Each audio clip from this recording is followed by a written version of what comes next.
नमस्कार, आप देख रहे हैं JJN न्यूज़। मैं हूं आपके साथ मोहम्मद उवैस। आइए रुख करते हैं देश और प्रदेश की मुख्य खबरों की तरफ। उत्तराखंड में पिछले 24 घंटे में कोरोना के 2906 नए संक्रमित मिले हैं और 64 मरीजों की मौत हुई है। वहीं 8164 मरीजों को ठीक होने के बाद डिस्चार्ज किया गया है। स्वास्थ्य विभाग के मुताबिक शनिवार को देहरादून जिले में 610, नैनीताल में 256, हरिद्वार में 465, उधमसिंह नगर में 183, चमोली में 160, बागेश्वर में 40, रुद्रप्रयाग में 131, पिथौरागढ़ में 112, अल्मोड़ा में 221, टिहरी में 281, उत्तरकाशी में 58, पौड़ी में 297 और चंपावत जिले में 89 कोरोना संक्रमित मिले हैं। उत्तराखंड सरकार ने कोविड-19 महामारी से अनाथ हुए बच्चों या फिर घर के एकमात्र कमाने वाले की मौत होने वाले आश्रितों को बड़ी राहत दी है। सरकार ऐसे बच्चों को 21 साल तक शिक्षा देने के साथ ही 3000 रुपये प्रति माह भरण पोषण के रूप में देगी।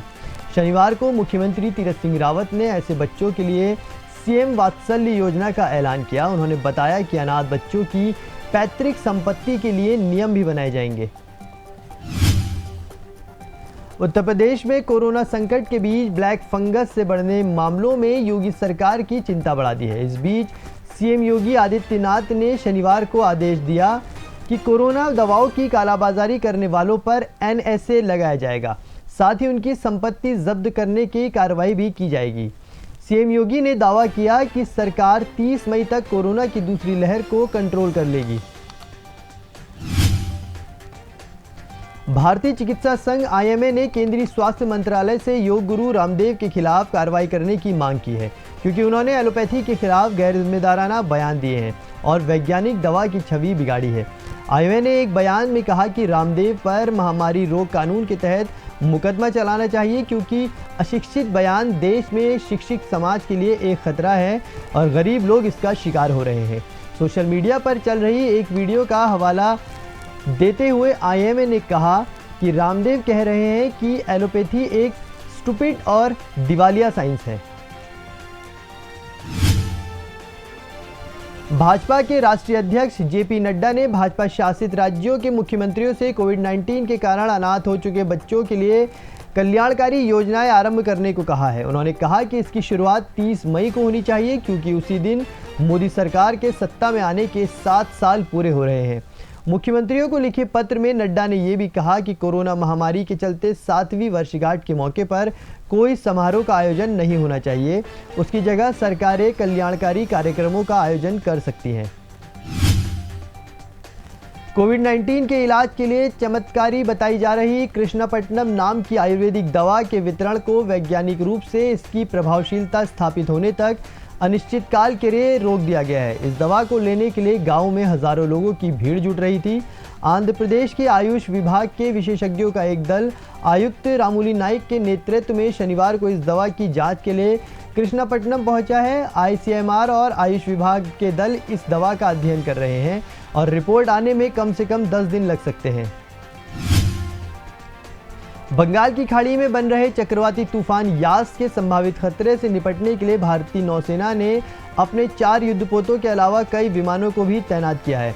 इस तूफान के 26 मई को पश्चिम बंगाल और ओडिशा से तटीय इलाकों से टकराने की आशंका है। नौसेना ने कहा है कि तूफान के संभावित खतरे से निपटने के लिए बाढ़ राहत एवं बचाव की 8 टीमों के अलावा गोताखोरों की 4 टीमों को ओडिशा और पश्चिम बंगाल में भेजा गया है। राष्ट्रीय बाल अधिकार संरक्षण आयोग ने केंद्रीय स्वास्थ्य मंत्रालय और राज्यों से कोविड-19 की तीसरी लहर से निपटने के लिए तैयारियों का जायजा लेने को कहा है। विशेषज्ञों का कहना है कि तीसरी लहर से युवा आबादी के ज़्यादा प्रभावित होने की संभावना है, जिस पर राष्ट्रीय बाल अधिकार संरक्षण आयोग ने बाल चिकित्सा सुविधाओं और बेड की उपलब्धता, नवजात शिशुओं के लिए एम्बुलेंस की उपलब्धता और बच्चों के इलाज के लिए प्रोटोकॉल की जानकारी मांगी है। उत्तर प्रदेश में कोरोना के लगातार कम हो रहे मामलों के बीच राज्य ने एक बार फिर लॉकडाउन बढ़ा दिया है।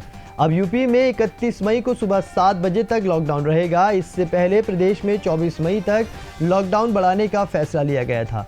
इस दौरान टीकाकरण, औद्योगिक गतिविधियां, चिकित्सा कार्य जैसी आवश्यक सेवाएं जारी रहेंगी। झारखंड सरकार ने कोरोना की तीसरी लहर में बच्चों के अधिक संक्रमण की संभावना को देखते हुए उससे निपटने की तैयारी तेज कर दी है। इसके तहत राज्य के सभी जिलों में कोविड डेजिग्नेटेड अस्पताल में बच्चों के आईसीयू वार्ड बनाने की प्रक्रिया शुरू कर दी गई है। उन्होंने कहा कि बच्चों के आईसीयू विशेष प्रकार के होते हैं। इसे ध्यान में रखते हुए सभी जिलों के कोविड अस्पतालों में बच्चों के विशेष उपचार के लिए न्यूबॉर्न केयर यूनिट और पीडियाट्रिक आईसीयू बनाए जाएंगे। देश प्रदेश की इन खबरों में अभी के लिए इतना ही। आप बने रहिए JJN न्यूज़ के साथ। नमस्कार।